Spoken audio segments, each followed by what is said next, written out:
Hi, this is Zibby Owens, and you're listening to the award-winning podcast, Moms Don't Have Time to Read Books.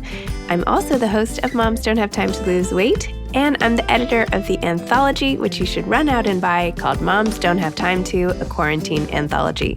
All proceeds of that book go to COVID-19 vaccine research. And I'm the editor-in-chief of Moms Don't Have Time to Write, a new publication on Medium, and we're accepting submissions, so please send your personal essays there. And if all that isn't enough, you can follow me on Instagram at Zibby Owens, and my website is zibbyowens.com. Okay, now back to this amazing podcast. Mary Dixie Carter is the author of The Photographer, a novel. Her writing has appeared in Time, The Economist, The San Francisco Chronicle, The Chicago Tribune, The Philadelphia Inquirer, The New York Sun, The New York Observer, and other print and online publications. She worked at The Observer for 5 years, where she served as the publishing director. In addition to writing, she also has a background as a professional actor. Mary Dixie graduated from Harvard College with an honors degree in English literature and holds an MFA in creative writing from the New School. She currently lives in Brooklyn with her husband and 2 young children. Welcome, Mary Dixie. Thank you so much for coming on Moms Don't Have Time to Read Books to discuss The Photographer. Thank you, Zibby, for having me. I'm so pleased to be having this conversation with you. Oh, you too. Okay, would you mind telling listeners what The Photographer is about? And also, what inspired you to write this? Yes. So The Photographer is Delta Dawn. And Delta Dawn takes pictures of wealthy New Yorkers and their children. And at the opening of the book, she goes to the home of Amelia and Fritz Straub to photograph their daughter Natalie's 11th birthday party. And she falls in love with this family and she becomes obsessed with this family. And the book is the story of her trying to insinuate herself into the family. And I got the idea for the book because I hired a photographer myself a few years back. And when I got to photograph my 2 kids, so my kids are now 11 and 8, but this was a few years ago. So the pictures came back of my children and they were beautiful, but my children's eyes were cobalt blue, vivid cobalt blue, and they're not in real life. And I said to the photographer, I'd like for my children's eyes to be their real color. And she said, there is no real color. And I was so struck by that point of view. And like, if you kept going with that point of view, what would that woman look like? And what would she do? And what would she be capable of? And that is how I started thinking about Delta Dawn. So Delta is... Wait, did she fix the eyes or she... She did a little bit. Okay. But after she never fixed them completely, the end result was like some hybrid of... Oh my gosh. I would say give her royalties, but now I'm annoyed at her on your behalf. So, okay. Well, she's very talented, but I can't say that this character is really based on her. I know, I'm kidding. But that core idea of like, there is no real color, and then you can apply that to photographs and you can apply it to anything. And Delta, it's sort of irrelevant what was there in the first place. Like this photographer, it was irrelevant that what my children's eyes color really was. It really didn't matter. And she kind of erased it from her mind because she had a vision of what it ought to be or what she wanted it to be. And that's what Delta does in her photography. And that's what she does in her life too. And kind of creating the life that she sees for herself and wants for herself. Wow. By the way, it kept saying in the book that Delta Dawn was a real song, and is it a real song?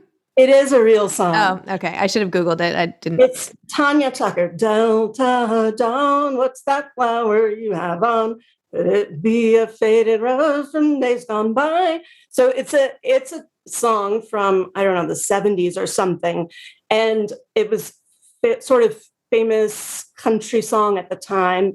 And I knew that song. I mean, my mom's Southern, so that might be part of the reason why I knew that song growing up. But Delta Dawn, so her name, some people have asked me about choosing that name, Delta Dawn. So I did, the song is one way I got that name, or the main way I should say.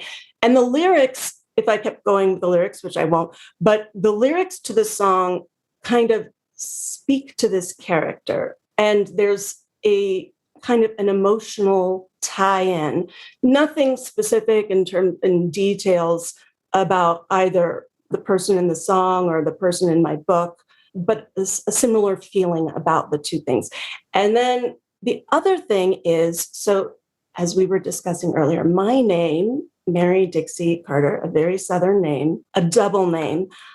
And I've always lived in New York or Los Angeles. I've never lived in Tennessee, which is where my mom's from. I've never lived in the South. And so my name has always been like noteworthy, like people comment on my name. People are confused by my name. And it makes me a little bit different. And that's what I was going for with Delta Dawn. I wanted a name that would mark her as an outsider a little bit. Now, there are a lot of things in the book that make her an outsider, but that's just one more thing that makes her an outsider. Interesting. I like it. Another question about the house that you describe in such detail. Is this a real house? Like, did you go to someone's house and sort of co-opt it for this story, or did you make it up? I made up the house, but I took elements of houses. So, and I even walked a little bit around Brooklyn looking at houses and thinking, would it be that house or would it be that house? And then I looked online and you can see, I mean, there's so many pictures of beautiful townhouses that you can see online. So I spent a lot of time looking at the different elements. And I didn't choose one house completely, but there was one house that I saw online that I was like, I think that's very close to it. And then because I needed different, like I needed outdoor space or I needed something different for this house and this story, I changed it accordingly. Wow. Well, I've fallen in love with this house. So, I'm going to be searching online because the way you wrote about it and your writing in general is so clear and vivid that you feel like you're literally standing in the gleaming staircase or the double height ceiling or whatever the details were in the bathroom and the towels. I don't know. It's very immersive, which probably is part of the reason why the reader is so drawn in and kept on their toes is because it all feels so real, So anyway. Thank you so much. I'm so happy to hear you say that. And I was very disturbed by the powers of this photographer because, the idea that you can just manipulate reality, right? Our lives right now are all so tied up in photography, right? Instagram and our culture is all about that and what you see and what you post and what that means about yourself. And the fact that someone could just that you're cozying up to the wrong guy or you're, these things, it's very dangerous stuff. It really is dangerous. And that was one thing that I was thinking about as I was writing it was how much photographs are playing such a huge role in our lives and how we see ourselves and how we see each other and how much is about presentation as opposed to having a real interaction that doesn't have anything to do with images. But images play such a huge role in everything that we do. And I'm guilty of it too. I'm not commenting on something or thinking about something that I don't do myself, but it's frightening. I mean, how far it can go. Very true. And you had some really interesting lines about photography itself. When you said something like, show me, hold on, let me see if I can find it. Show me a photographer. Well, you did say, I need to believe in that person's beauty. And if I can't see it, then the camera won't see it, which I thought was really interesting. But there was one where you said, oh, here, this is also really funny. Try photographing a moron. It's next to impossible. What I'm always looking for is the sparkle in the eyes, the curiosity. If the subject of my photograph is not thinking or doing anything, the photograph comes out blank. Moron is one of my favorite words, by the way. So I know that's like in the very, very beginning, but my dad uses the word moron. So I've like, that's how I came up with the word moron. But this character would think, I mean, shows something about her. I think that she would even use that word describing any kid, like says something about her and her state of mind. Yes. And just the way she manipulates everything, like the calculation behind everything, and, the texting and the offering to, now I'm like, has anyone offered to house it? Like, should I be a little more nervous? Like about everybody and what their motives are, because this is like, she seems so normal and nice and warm and whatever on the outside. And yet, she's walking around naked and like, I mean, this is like not stuff you want to have happen with your photographer at all. Yeah. She's a really good liar. She's a really good liar. Really good liar. And, I think one thing that makes her a good liar is she lies to herself. Once she's lied, she convinces herself of this new truth. And like, she believes it. And I've known people like this. I'm sure you have too.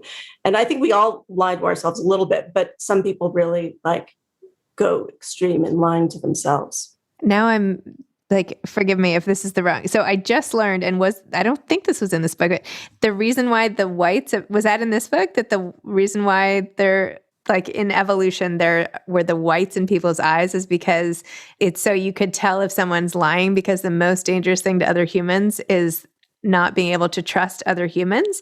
And so there's this like imperceptible movement in the eye when people lie, but we're also tuned into it on some like subconscious level. And so you need the white space to see when the eyes sort of go back and forth. That's fascinating. That was not in the, I wish it was in my book, but it wasn't. I can't. I don't know. Now now everything's just like melding into one. I just read that in the last week. So I'm going to have to go back and figure out whose book that was in. And if whoever wrote it is listening, I'm really sorry. But I did just learn that about lying. So yeah, that there's like, I never knew that. I never knew that either. Gosh, I hope I didn't dream that. I mean, I'm pretty sure it happened. I'm pretty sure I read it. Anyway, yes, but like being able to lie and not being able to trust, these are like, if everybody's lying, of course, society falls apart, right? What happens then? So, right. Yeah, exactly. Anyway. Wait, so tell me about how you got into writing to begin with. Well, I was a journalist before I started writing novels. I've been writing in some fashion for my entire life. I started off as an actress. I mainly was on the stage. I mainly did a lot of plays, classical theater. I think that as an aside, I'll say that I think my acting background and my journalism background has been really helpful for my writing a novel. I feel like I use the same kind of muscles or skills as an actor as I do as a writer, and thinking about the characters, really getting into the character. And then in terms of my journalism background, it's, I think, being able to write succinctly, concise, clear and short. And so I think those things have been helpful. But anyway, so I went to work for the New York Observer. At that time, my father he started the New York Observer, the owner and publisher of the New York Observer. He then sold it, but I had gone to kind of work in the family business. So when he sold it, I wrote at the Observer, and then I wrote for other publications too. I wrote for The Economist, San Francisco Chronicle, Chicago Tribune, and recently I wrote a couple of pieces for Time. But when I was pregnant with my first child, I wrote the first draft of another novel that was not published. I still like it, but and I had an agent a different agent who sent it around, and people said really nice things about it, but no one bought it. So it's still sitting there, and maybe someday we'll see. But it was very helpful, I think, to write that first novel and then have that as like, I just knew more about writing a novel, having done it once. And, the second time around, certain things I understood a little better. Wow. So like, how long did this take to do? This novel took about 3 years, but some portion of that was more focused, some portion of that was less focused.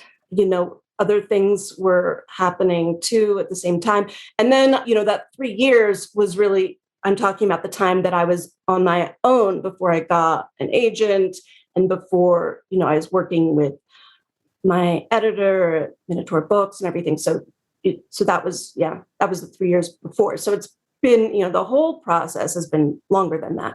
Wow. Did you know what was going to happen the whole time? Like, did you have it all? Yeah. No, I didn't know. For this book, and I don't know if I would always do it this way, but I really got into the head of this character, and I was interested in her voice and what she would do. And I kind of wanted to allow her voice to drive it and not decide it ahead of time. And I think it was the best way for me to write this book. So I had no idea what was going to happen at the end. And the very, very end, which I'm not going to describe for, in case someone hasn't read it, but that surprised me. Like all of that ending section and then the very, very end, it was like, oh, this is what happens. It was not something I plotted out. It was interesting too how you talked about, or not you, but the uncovering of miscarriage and infertility and sort of layering that sort of heartbreak onto the situation, and how even somebody can still use such an emotional thing for their own personal gain in a way is really unbelievable. Yeah, definitely. So yeah, Delta has no boundaries on what she's capable of doing. And, she just kind of goes. She knows how to behave in front of other people and how to seem, how to have a nice conversation with someone and ingratiate herself. But when no one else is around, she doesn't have the normal kind of societal constraints that the rest of us do. Mm-hmm. However, I will say that I didn't want, and I'm hoping that this is true, that the reader doesn't see her as the bad guy. I think the Strouds are guilty just as much as she is, but in a very different way. Like they bring a lot of this stuff on themselves. They're entitled and arrogant, and they've got a lot of issues themselves. And Delta, I hope someone who's reading it will feel a little bit of compassion for her, because a lot of what's driving her is the feeling of being an outsider and really, really wanting to be part of something and belong to something, and feeling like, and the camera is kind of a metaphor for that. It's keeping her on the outside. Has something between her and the scene that she really wants to be in, but she's not. Mm. So I hope that people connect to that. That's the way I connect to that character. And so occasionally someone's asked me, like, this character doesn't seem similar to you. Like, is there any part of you in Delta Dawn? And my main answer has been the feeling of being an outsider. I think that everyone can relate to. And at some point, everyone has felt like an outsider in different situations, even when the external circumstances don't necessarily warrant it. I don't know. If you come over, I'm going to make sure I do not have half open bottles of Pinot Grigio on the door of my refrigerator. And I might rethink the fact that we have no cameras in this house. I don't know. I'm going to keep a close eye on you. You just don't know.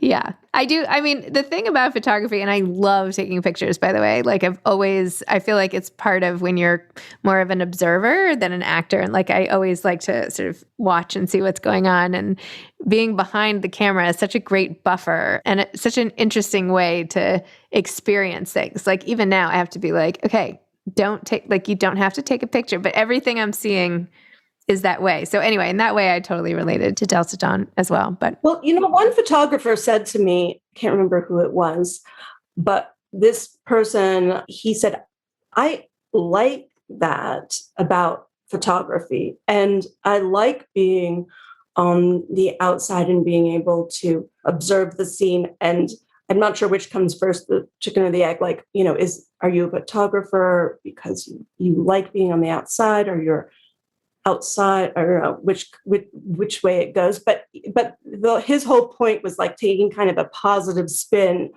on being the observer. So I get that. And I am too. I feel like I'm often more comfortable in that role of being the observer. Yeah. I think a lot of people who are in that role tend to write books. I do think there's this sort of intersection of people who like to stand around and sort of check everything out and notice. But now I'm making us both sound creepy. So, so what is coming next for you? What are you working on now? I am working on another novel. It's too early to tell you too much about it because it isn't that far along. But it will have certain similar themes. Like I know that it will have this, I've already seen in the pages that I've written, none of which are very good, that the outsider theme is reappearing. Not because I planned for it, but it's just there. So I guess that's just something that I keep coming back to because I'm interested in it. Aside from your name, what else has made you feel like an outsider? I don't think that, I think that most people would look at me and not think that I'm an outsider. And so there's not much concrete that would make me an outsider. But I did have, the only thing I can think of is that having parents who got divorced and remarried and divorced and remarried a few times makes you like not totally feel like you belong to this household or that household, or like, where do I belong and where do I fit in? And so I think that, and this is nothing negative about my parents or my step-parents, but just the nature of that childhood, I think can make you question like where you belong. You know what I mean? Yes. Oh gosh, now I'm feeling bad. I mean, I am divorced myself and about to shuttle my kids off tomorrow. So anyway, but yes, I'm also a child of divorce and I do know what you mean. So yeah, there is something to that for sure. So what advice would you give for aspiring authors? One thing I would say is that you need to accept that you're going to write a lot of bad pages. And it's almost like embrace that you're going to write a lot of pages that are awful. And you almost like, that's not wasted time, wasted effort. You won't even be able to get to the good pages. This is true for me, and maybe it's not true for everyone. You can't get to the good pages until you write the bad pages. So like, just settle into that and don't criticize yourself. That's been true for me. Excellent. Amazing. Well, thank you. Thanks, Mary Dixie. Thanks for coming on. I am in solidarity with you having a name that requires some explanation. So I get that as well. And yeah, I am probably never hiring a photographer again. Thank you. So I will. Before I go, I just want to say how much I love your book. And thank you. Your anthology is so good and resonated with me, like on so many of those essays resonated. So congratulations. And yeah, it's really beautiful. Oh, thank you so much for saying something. That's really nice. Yes. Moms don't have time to. I highly recommend it. Thank you. All right. Well, have a great day. And thank you so much for coming on. Bye. Bye. Thanks for listening to this episode of Moms Don't Have Time to Read Books. Don't forget to follow me on Instagram at Zibby Owens and at Moms Don't Have Time to Read Books. Also sign up for my newsletter at zibbyowens.com and sign up for my virtual book club and meet lots of authors on Zoom every other week. Thanks so much to Steve and Ryan at Texture Sound for the sound editing. And thank you to Morning Moon Productions for providing this fantastic intro and outro music.